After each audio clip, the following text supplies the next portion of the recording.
புத்தக அறிமுகம் பாகம் 26இல் சந்திப்பதில் பெருமகிழ்ச்சி அடைகிறேன். இன்று ஒரு 8 புத்தகங்களை பார்க்கலாம்.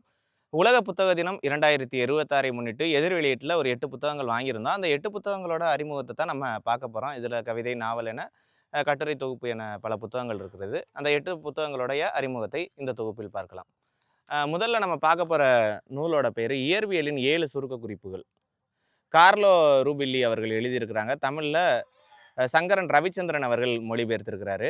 முக்கியமாக இது வந்து இயற்பியலில் அடிப்படையாக இருக்கக்கூடிய உலகம் எப்படி தோன்றுச்சு, துகள்கள்னா என்ன, துகள்களுக்குள்ள அடுத்த இருக்கக்கூடிய காலம் அதை பற்றியானது, அப்புறம் வெப்பம் அப்படின்னா என்ன, ஏன் வெப்பம் வந்து குறிப்பிட்ட இடங்களில் குறையுது, ஏன் வந்து குளிர்ந்த நீர் வந்து வைக்கும்போது திரும்ப அது அதிகமாக வெப்பம் ஆகணும்ல, ஏன் அது குறையுது, இப்படிங்கிற மாதிரி பல வெப்ப துகள்களை பற்றியான ஒரு எளிமையான அடிப்படையில் இந்த நூல் சொல்லப்பட்டிருக்கிறது.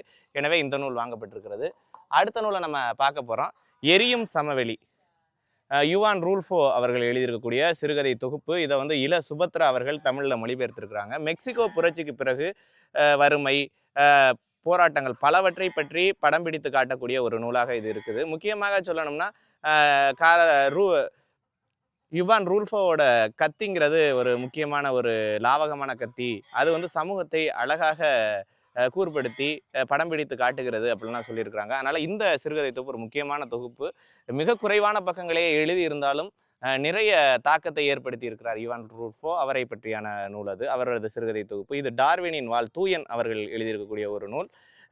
முக்கியமாக யதார்த்தத்திலிருந்து மாய யதார்த்தத்தை நோக்கி அற்புதமாக அவரது கதைகள் பல பின்னப்பட்டிருக்கும். அப்படிப்பட்ட ஒரு அருமையான ஒரு சிறுகதை தொகுப்பு தான் தூயனுடைய டார்வினின் வாள். இதையும் வாங்கியிருக்கோம். இந்த நூல்கள் எல்லாமே எதிர் வெளியீட்டில் இருந்து தான் வாங்கியிருக்கிறோம். அவங்களோட வெளியிட்ட நூல்கள் தான். அடுத்தது நீல குண்டு பல்பு. இதை எழுதியவர் சங்கர் ராம சுப்பிரமணியன் அவர்கள் கவிஞர். அவருடைய கவிதை தொகுப்பு இது. ஒரு நீல குண்டு பல்பு என்னென்னலாம் பார்க்கும் இரவு நேரங்களில் அது எரிஞ்சுக்கிட்டு இருக்கு, யாரோடைய அழுகையோ, ஒரு தாய்மாரானவள் இளம் தாய்மார் தன்னோட குழந்தை அழுகும்போது அது அறத்தூக்கத்தில் அந்த குழந்தைய ஆட்டி விடுறதெல்லாம் அந்த நீல குண்டு பல்பு பார்க்குதுன்னு பல சாட்சியங்களாக இந்த நீல குண்டு பல்பு இருக்குது அப்படிங்கிற பற்றியெல்லாம் அந்த கவிதை அற்புதமாக வர்ணிக்குது. இது மாதிரி பல கவிதைகள் இருக்குது. என்னுடைய பிற கவிதை தொகுப்பிலிருந்து இதெல்லாம் நிறைய வேறுபட்டு இருக்கிறது அப்படின்லாம் சொல்லியிருக்கிறாரு. அதனால் இந்த நூல்களையும் வாங்கியிருக்கிறோம். அவருடைய இன்னும் பல கவிதை தொகுப்புகள் நான் படிச்சிருக்கிறேன். காகங்கள் இந்த வெயில் போன்றவற்றையெல்லாம். அடுத்து நம்ம பார்க்க போகிறது பிறல், நிஜந்தனோட ஒரு நூல். முக்கியமாக இது ஒரு நாவல்.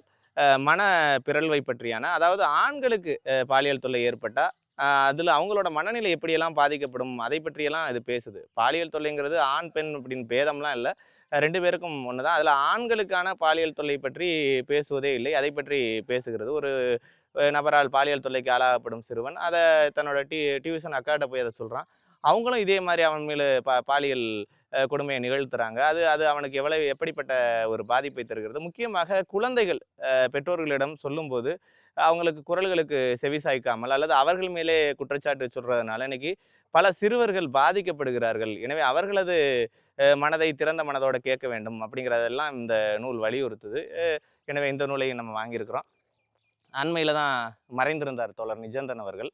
அடுத்ததாக நம்ம பார்க்கக்கூடிய நூல் வந்து மலையேற்றம். சந்திரா தங்கராஜ் அவருடைய ஒரு நாவல், குறுநாவல் என்று சொல்லலாம். முக்கியமாக மலையிலிருந்து மேற்கு தொடர்ச்சி மலையை மையமாக வச்சு இந்த கதை தொகுப்பு, இந்த கதையோட களம் இருக்குது. அதில் இருக்கக்கூடிய மோதல்கள், சிக்கல்கள் இப்படின்னு பலவற்றை பற்றி பேசக்கூடிய ஒரு நூலாக இந்த நூல் இருக்குது. பல வாசகர்களால், விமர்சகர்களால் பாராட்டப்பட்ட ஒரு நூல். எனவே இந்த நாவலை நம்ம வாங்கியிருக்கோம், குறுநாவல். அடுத்ததாக நம்ம பார்க்க போகிற நூல் வந்து முல்லிப்புல். துரை அவர்களுடைய கவிதை தொகுப்பு. பின்னாட்டையில் நீங்கள் பார்த்தீங்கன்னா ஒரு கவிதையை கொடுத்துருக்குறாங்க. முல்லிப்புல் அது எப்படியெல்லாம் இருந்துச்சு, சின்ன தலையாக மாறுச்சு, அது வானத்திற்கும் பூமிக்கும் நான் அந்த வாசிக்கிற கவிதையெல்லாம் அது கேட்குது கடல்லலாம் அப்படிங்கிற மாதிரி சொல்லக்கூடிய கவிதை. இதில் நிறைய இருக்குது. ஒரு அம்மாவை பற்றியான ஒரு கவிதை இருக்குது. முக்கியமாக இரவு அப்படிங்கிறது ஒரு அழுகைக்கான ஒன்றா இருக்குது. அம்மா விளக்கை அணைத்து விட்டு யாருமே கவனிக்கலைன்னு அழுகிறா. ஆனால் வந்து இருளுங்கிறது என்ன நடக்குதுங்கிற வெளிச்சத்தை மட்டும்தான் அது தடுக்குமே தவிர சத்தத்தை தடுக்காதுங்கிறத அவ தெரியாமல் இருக்கா. இருளுங்கிறது சத்தத்தை தடுக்கிறதுக்கு ஒன்றாவும் அவன் நினச்சிக்கிறா அப்படிங்கிற மாதிரி ஒரு அந்த அம்மாவிற்காக நாங்களும் அமைதியாக கண்டுக்கானது போல இருக்கிறோம் அப்படின்னு அந்த ஒரு கவிதை, அற்புதமான கவிதை இருக்குது. எனவே இப்படி பல கவிதைகள் இருக்குது. அதனால் இந்த நூலை நம்ம வாங்கியிருக்கிறோம். இறுதியாக பார்க்க போகிறது வேறு வேறு சூரியன்கள். இதுவும் சந்திரா தங்கராஜ் அவருடைய கவிதை தொகுப்பு. இதில் சூரியன் அப்படிங்கிறது பல இடங்களில் வருது. பொறிமீனை பற்றியான ஒரு கவிதை. கடைசியில் நானும் அந்த பொறிமீனாக மாறிவிட வேண்டும். இன்னும் நிறைய இருக்குது. வாழ்க்கைங்கிறது படபடக்குது. சிறகுகளால் படபடக்குது. ஆனா விடைகள சொல்லலாட்டியும் அது வந்து என்ன செய்யுது? சிறகுகள் அடித்து படபடித்துக் கொண்டிருக்கிறது அப்படிங்கிற மாரி பல அற்புதமான கவி வரிகள். சூரியனை பற்றியான பல ஒரு வெளிச்ச சுவர்ல அந்த மங்கலான முகத்துல சூரிய வெளிச்சம் பட்ட பிறகு அது வித்தியாசமா இன்னொன்னா தோன்றுது அப்படின்னு பல விஷயங்களை பற்றி பேசக்கூடிய ஒரு கவிதை தொகுப்பாக இருக்குது. எனவே இந்த கவிதை தொகுப்பையும் வாங்கியிருக்கிறோம். இப்படி ஒரு 8 நூல்களோட அறிமுகத்த இந்த பாகம் 26ல நம்ம பார்த்துருக்கோம். அடுத்தடுத்த புத்தக அறிமுகங்களை அடுத்தடுத்த காணொளிகளில் சந்திப்போம். நன்றி நண்பர்களே!